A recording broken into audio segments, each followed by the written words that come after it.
natiijo qaranku mahdiye ayay wax ka yar 2 toddobaad ku soo hooyeen ciidamada qalabka sida ee Soomaaliya oo masaafo 47 kiiloomitir ka durugsan magaalada Dhuusamareeb ee caasimadda galmudug ka wada howlgallo jab xoogan oo ku gaaray argagixisada al-shabaab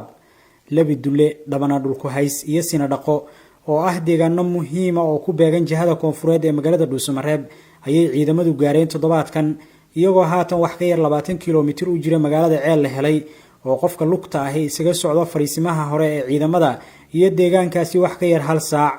dhaqaaqa ciidamada qalabka sida oo ay ka wada qayb galayaan ciidamada qaybta 12aad ciidanka commandoska gorgor ciidamada booliiska Soomaaliya oo ay weheliyaan qaybta sida gaarka ah u tababaran ee Haramcad iyo kuwa Nisa ayaa ku sii wajahan magaalooyin la tiicay musiibooyinka argagixisadu muddada dheer ku maashaysay kuwaasi oo dadweynaha ku nool ay sugayaan miciin dawladeed iyo muuqa calanka jamhuuriyadda Soomaaliya furimaha hore ee dagaalka oo ay si isdaba joog ah ugu sii qulqulaysa taakulada shacabka iyo mas'uuliyiinta galmudug la garab joogan geesiyada wadanka ayay maanta deeq isugu jirta cunto fudud qudrad iyo agab kale ugu geeyeen aaga hore xildhibaanada baarlamaanka galmudug oo qaarkood soo xirtay direeska ciidamada si ay howlgallada wax uga sii hogaamiyaan xildhibaan xaashi daahir diiriye oo ku hadlayay afka xildhibaanada baarlamaanka galmudug ayaa tilmaamay in tilaabadan ay ku garab joogsadeen ciidamada ay noqon doonto mid aan istaagin oo ay sii wadi doonaan ilaa iyo la soo afmeero firxadka argagixisada annagoo ah xildhibaanadii galmudug oo ka wakiila deegaanka maanta waxaan soo booqannay aagga hore ee ciidanka qalabka sida oo dagaalka kula jira nabaddiidka qawaariijta ah waxaan ugu mahad celinaynaa sida ay nimankaas isaga dhiciyeen waxaan joognaa maanta laba dulaan joognaa oo shalay laga sifeeyey nimankii nabaddiidka ahaa ciidankuna maanta ku sugan yahay kuna dabaanshaadayo ku qabaysanayaan cabbayaan joogaan annaguna aan ku soo booqannay booqashadanadana aan sii wadi doonno haddii alla idmo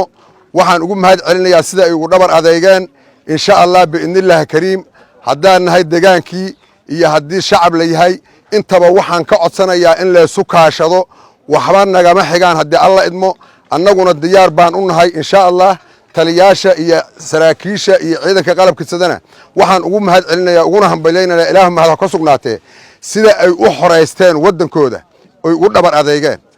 soo dhawaada waa intaas u sii dhawaataan haddii alla idmo annaguna wayn garab taagana heel iyo hoo xildhibaanadii iyo wasiiradii joogay caasimadda tabaryarada nimanka iyo ciidankanaga xoogooda waxaa caddeyn u ah daraad markii madaxweynuhu uu soo booqanayo wuxuu ku soo booqday sina dhaqo maantana meesha aan joognaa oo 2 maalmood kadib ah waa laba dulle marka saas awgeed waxay ku cadeynayaan in ciidanku hore u sii socdo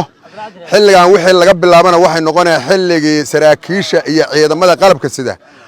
shahaada sharafta ay kala qaada lahaayeen dalacsiin haday tahay shahaada sharaf haday tahay mudaan niman dalka u dhalan oon dadka u dhalan oon aqoon oo ajnabiya oon shaqo ku lahayn waay waxa dadka naga haysta raba inay gumaadaan raba inay maaragtay cadow isaga dhigaan u sheegay inaan annagu gaalanahay ayaguna muslim yihiin annaga muslimkiya annaga ku dhalanay annaga ku dhaqanay annaga u dhalanay annaga ah ciidamada qalabka sida ee Soomaaliya oo guulaha ay gaareen ay qayb ka tahay inay qabteen fariisimaha argagixisadu isu tusayeen inay ahaayeen kuwa adag oo ay ka difaaci karaan magaalooyinka ay joogaan ee Ceeldheer, Ceelbuur, Galhareeri iyo Xardheere ayaa sidoo kale dilay in ka badan 30 dagaalame oo argagixisadu u soo dirsatay inay shacabka ku dhibaan dhulka dhagaxa ah ee iminka laga eriyay oo aan dib dambe argagixisadu u soo hawaysan karin. Cabdullaah Warsamaro warbaahinta qaranka Dhuusamareeb.